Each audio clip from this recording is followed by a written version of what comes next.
video to show you how to self-check your abs. Helps if you just understand a little bit what's happened during your pregnancy and why potentially there may still be a gap, and what you can do to try and help that. So if you think of your abdominals, okay, so you've got two kind of sheets of muscle down here. Just try and think of those two sheets that as your pregnancy progresses and your bump grows, they get lengthened, okay, they get stretched, and they can also be pulled apart. Okay, so you've got your linear alba here, and the two sheets of abs can kind of come away from each other, which is really common in pregnancy. And then hopefully, in the majority of cases, but it's also still fairly common for it to happen, they don't necessarily go back all the way together, particularly if you had a very big baby or the growth was quick, or maybe if you did too much in your pregnancy, or even if you do too much postnatally.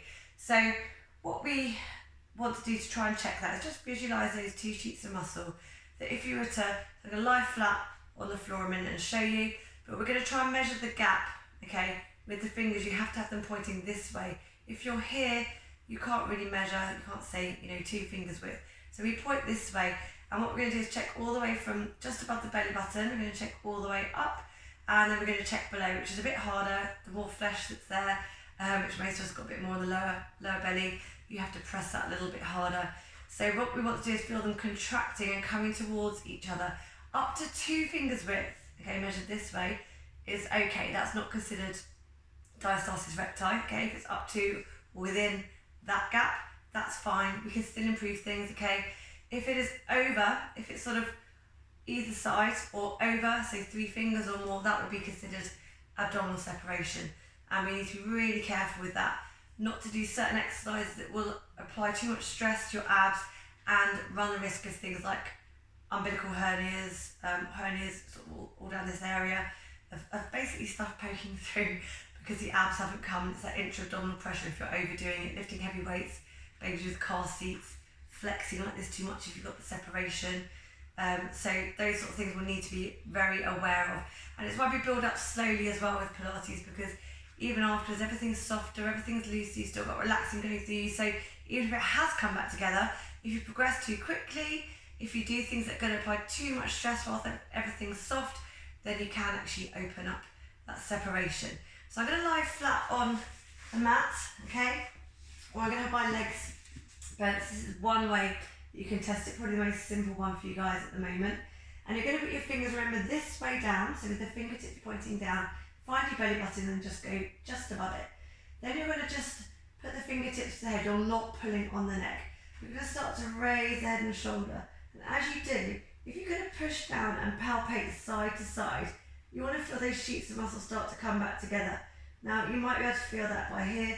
You might need to come up slightly more. If you lose it and you can't feel it, take yourself back down, have a breath, and then try again. And what you're going to do, just by keeping trying, okay, see if you can feel it. If you can't, come up a bit more, press a bit harder, push side to side, and then you can work all the way up. Hopefully feel those sheets of muscle come towards or within 2 fingers width of each other.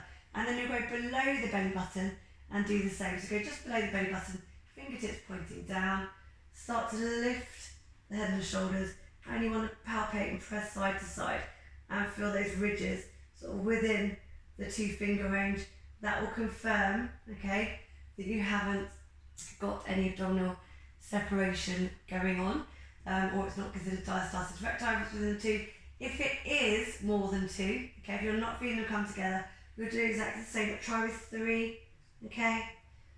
And then it's unlikely, but if it were more than 3, you would try with 4, okay? And you hopefully feel that come together. Other things to watch out for, particularly when you exercise at doming, so kind of flat and then a dome, and that would be where the abs aren't coming back together and stuff is pushing through, okay? And also like a burning feeling, that's when you're doing too much of burning or too much pressure as opposed to the muscles just pulling together and working. So that's roughly how you can do a self-check. Other things to watch out for, just as kind of an aside, are things like lower back pain, incontinence, that can be linked to the separation as well. But if you are able to feel and check, give it a few goes, okay, fingers down, pushing and palpating side to side, okay? Any questions, just give me a shout and I'll try and talk you further through it, either in class or or just before or something like that. Okay, let me know how you get on.